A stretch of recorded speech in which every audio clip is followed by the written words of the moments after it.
ક્ષત્રિયો હંમેશા પરકાજે જ્યારે બલિદાનો આપ્યા છે ત્યારે હું પણ અહીં આ તમામ સમાજની વચ્ચે આવ્યો છું ત્યારે મારું પણ 4-5 પેઢી પછી જોવા જાવ તો હું પણ જાડેજા વંશનો જ છું. ખ્વાજા ગરીબ નવાજ જે તે વખતે હિન્દુસ્તાનમાં આવ્યા હશે અને અમારી પાસે તો મરહુમ આપણા સાવતસિંહ બાપુ ઇતિહાસ પરિષદના છે, એમની સાથે ઘણી વાર્તાઓ થતી કે જામ રાવ સાહેબના એક ભાઈ હતા, રાહુજી હતા, એમાંથી અમારી ઓલાદથી રાયમાં થયા અમે.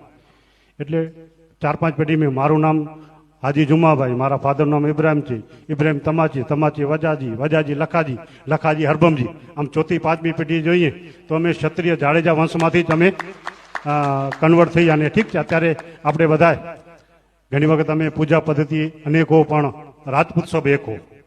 અમે દાખલા તરીકે શીખ છે જે તે વખતે અમારા વડવાએ ઇસ્લામ ધર્મ સ્વીકાર્યો ને અમે તો મુસ્લિમ તરીકે જન્મ લીધો, પણ અમારું જે ડીએનએ છે એ ક્યારેય બદલાતું નથી હોતું.